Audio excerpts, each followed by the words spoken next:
John Hughes looking to be the first boss to plot a win over the league leaders. Russell Latapy's proved he still has the legs for the SPL. He's the key player in that team. Hearts without Roman Bednar. Michael Pospisil drafted in 6 of the starting 11 Scots. Referee Ian Bryan's commentary.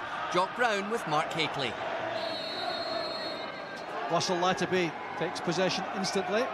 And Stephen O'Donnell, formerly of Arsenal, plays it back to Craig Ireland. A bit of passing around the back for Falkirk to get a feel of the ball and settle into the play.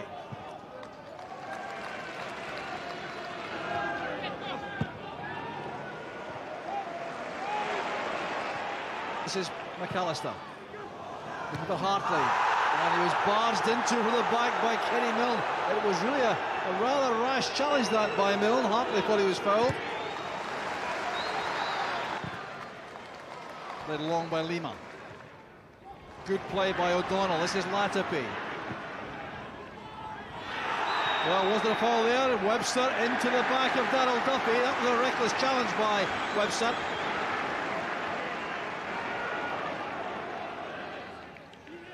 It's a very big wall, that. A decent effort by Latapy. Very decent indeed. Didn't come down quickly. Now that's the point of it being so close to goal. Camazola strong against O'Donnell. O'Donnell looks very determined. The Irishman's done well. Lovely play from Latapy. Into the gap it goes for Duffy. Can he get there? He has. That's a penalty. And there's trouble for Craig Gordon too. It's a red card for Craig Gordon. Fantastic play, must be said. A fantastic play from Latapy. Held off the ball on the halfway line, an inch measured pass for Duffy. Stonewall a penalty, that one. Michael Pospisil is coming off. Now he was an injured out before the game, so he is the player going to be sacrificed by Hearts to allow Steve Banks to come on.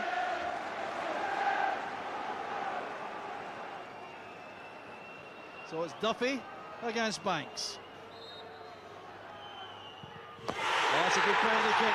Very composed, very assured. The keeper could do nothing about that. 1-0 to Falkirk.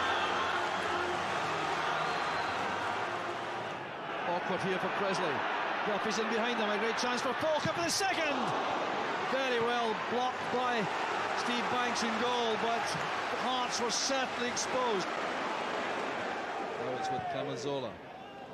Nielsen now very well forward for Hearts. That's a good sidestep. The ball in is missed. And Scatchell's a chance. Another chance for Jankowskis and for Hartley. 3 chances back to back, and Hearts can't score.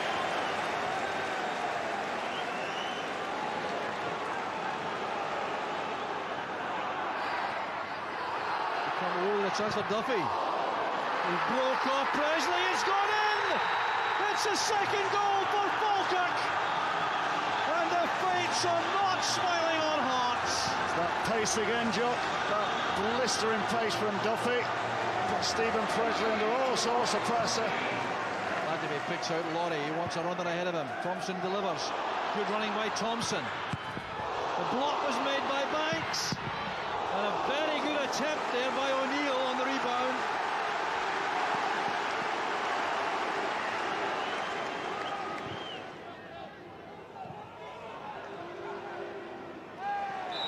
Foul by O'Neill on Jankowskis.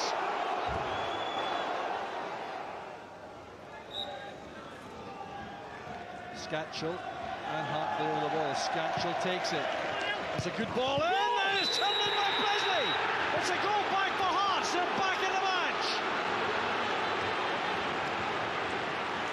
Scatchell to Hartley. That's one for Presley, and Lennon comes to make the catch. There's nothing wrong with that challenge from Chesnowskis. This is promising again for Hearts. Here's Presley. Now Nielsen. And Scatchell had that chance with a header. Lennon was certainly in trouble. Here comes Webster again. Going to play it long at the moment. And here's Scatchell. Now Presley! He's equalised for Hearts. The Falkirk defence all at sea. And the captain saves the day for Hearts.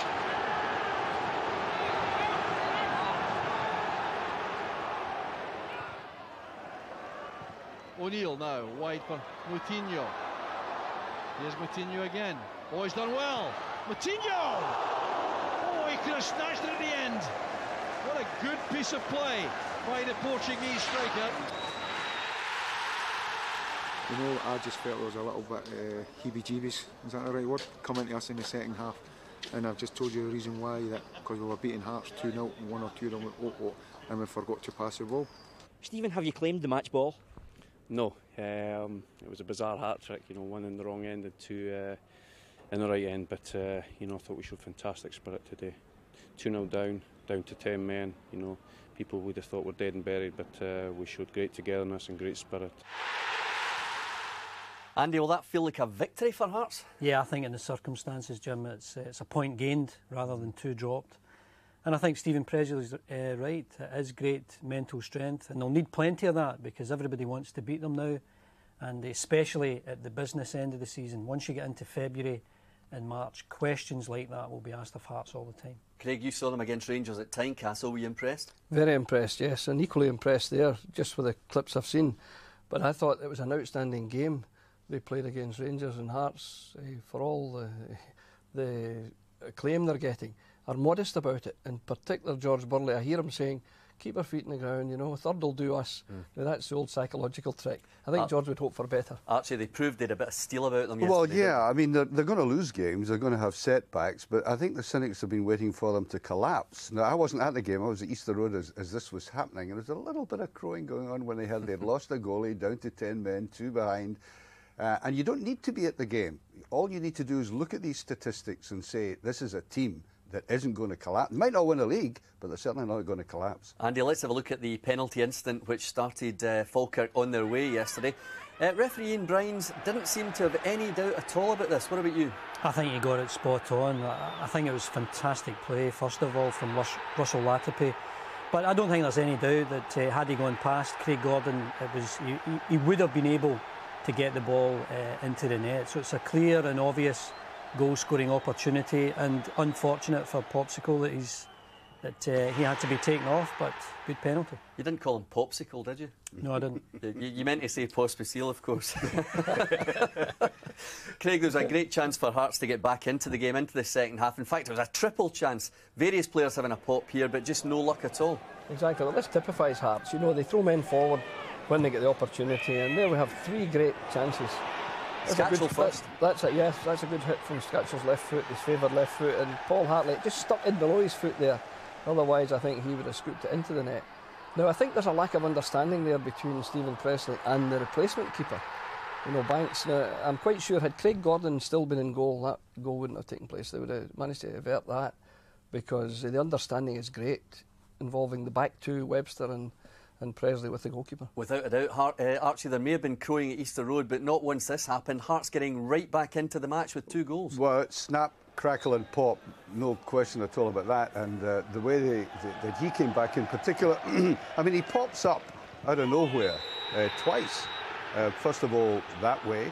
I mean, you hopefully will see him playing for Scotland like this and going up there and just popping in there again. That's marvellous stuff. Out of nowhere. Just remarkable that ball, it travels 60 yards, is allowed to bounce. But even then, Falkirk weren't finished. They had a chance to win it late on, and Martino almost curled one in, and I got his name right, didn't I? You got his name right, Andy. I'll try Julian. Well done, Jim. Simon, from a Hearts point of view, surely when everybody is saying, you know, waiting for the bubble to burst, that is a championship contender-style fight back. Absolutely. It was, like you say, everyone says the bubble's going to burst, and like people like Andy Walker saying that, you know, the Romanoff, Burley, when there isn't any issues there, you know, they've come out and said there isn't one, and he keeps saying there is. And I think what Hearts showed yesterday was a different team from maybe years ago. You know, we rolled out the sleeves, dug our heels in, and we came back and clawed a point that could prove invaluable later. Very good, Julian. We like that one. Another email from Derek Howitt, who says, had it been Celtic or Rangers getting a draw at Falkirk, they would be in crisis, and yet Hearts get great credit, Archie. Well, it's only because the Old Firm have lost league games this season. Prior to last Saturday, Hearts haven't. They've got an excellent defence, regardless of what one of the punters said last week. Solidified their midfield, got goal scorers. They've got spirit, as exemplified by the captain. So in that sense, you couldn't say it's a crisis. I think it's just maybe a little blip on the radar screen. Just a blip, Craig? Well, it may be more than a blip because, you know, I have a great faith in Hearts and what I've seen, but how they cope with injuries. I thought Bednar was an outstanding forward when I saw him at Tynecastle against Rangers, and of course Brellier in midfield as the anchor player. If they can cope without those two, now with Celtic creeping up 3 points behind and Hearts to go to Celtic Park soon, the whole complexion could change.